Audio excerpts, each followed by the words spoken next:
So, in devastating news, I just learned that the uh, the prepaid cards that we had, here it is here. It doesn't matter anymore because I used up the card. So that's it. That was my last Wii U card to use, and it's actually across the four platforms.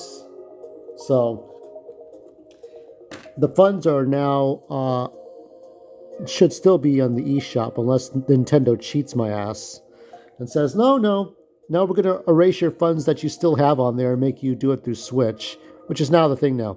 So, um, in case some of you don't know, which I didn't know, um, the Wii U, the eShop cards that you could use to pay for your games directly through the Wii U eShop are no longer. So you now have to use a Nintendo Switch account. March 2023 is going to be the last time that you can go to the eShop on the Wii U and 3DS. But if you want to buy new games on the 3DS and Wii U, you have to use now, instead of it used to be eShop card and Nintendo Switch account. Now you have to link your Nintendo Switch account to the Wii U 3DS and then buy your games. So what you're seeing here are all my games that I have purchased.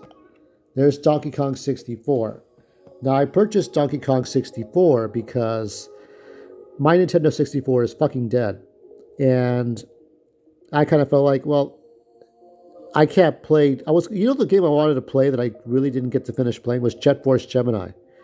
And that was the one that's kind of like a precursor to Dinosaur Planet, to Star Fox Adventures, where you were shooting at giant ant creatures and you explored. It didn't have that typical format of gameplay, like the Banjos and the Perfect Darks and the Donkey Kongs. It had something else to it, and I always really enjoyed gameplay that goes everywhere. That's kind of like why I'm enjoying Paper Mario Color Splash, which is not a eShop exclusive. Arlo hates this game. Arlo hates. I'm going to explain why I like this game more in detail, but I like that. For right now, I'll tell you that Color Splash doesn't follow that typical format. It's a lot of dumb puzzles, but it's like, I don't think I've ever seen it that way, especially when the toads try to cheat you. But anyway, so Donkey Kong 64 is not available yet, and I say yet. You bet your mama's ass, okay, in whatever shape that's in, that the eShop will have, not the eShop, but Nintendo Switch Online will have Donkey Kong 64. I guarantee you it will. I promise you it will be there, and you will no longer be able to own. Remember what Rich Masucci of Review Tech USA said? You will no longer be able to own your games. Now, some of you have seen my latest review of Forza, and some people are like, bruh, don't you know that that's how you're supposed to play all your games, with online registration?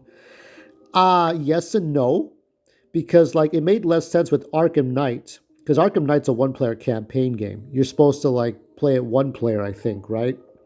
Now with Forza Horizon and Apex Legends and Fortnite, that's like multiplayer battle royale stuff, so I can understand in those free-to-play games. But I don't like it when I buy a AAA game, a $60 game, and the game's held hostage. Anyway, back to Nintendo.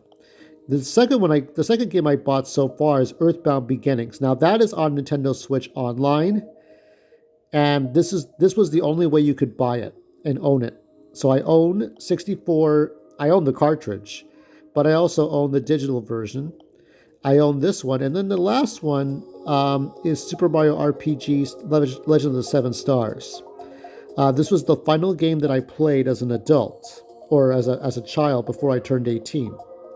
Because after I turned 18, it was Nintendo 64s and PlayStations, or PSX as we used to call them, and Game Boy Colors and more 3D systems to go with all that. But that's why I say, like when when Papa was going crazy buying all these games and downloading them, the last 3DS games and the last Vita games. This is what happens when they do this. The Vita has fucking firmware to which you have to update the apps all the time, or else your apps get quote unquote corrupted, and you have to go back to the fucking online, or I don't know if you have to go back to the shop, but you have to go back online. And then Sony's like deleting movies for people overseas. So any movies people downloaded in Germany get their movies scrubbed. I'm like, what the fuck? It's like you get your movies taken away, then you're forced to do online. One day in the future, I don't know if you've ever seen a DirecTV box back in the 2000s. I had it. We used to have DirecTV. If you left your DirecTV on for too long, the box would sort of short circuit. Imagine if we have consoles that short circuit, so that you're forced to buy a new console every time, so you don't own your console anymore. Like, just let's find ways for people to not own things anymore. So, I understand Nintendo has to do Nintendo, and every corporation is going to have a plus and a minus. So I don't want to gaslight you thinking Nintendo's the worst and Sega's better, because Sega's done some stupid shit too. But I think just my big question is, why couldn't they have waited until March? Do they just not want to have to worry about? Is it a tax thing? I don't know what it is. I don't know how taxes work in Japan, but it's like you couldn't have anybody manage the Wii U transactions,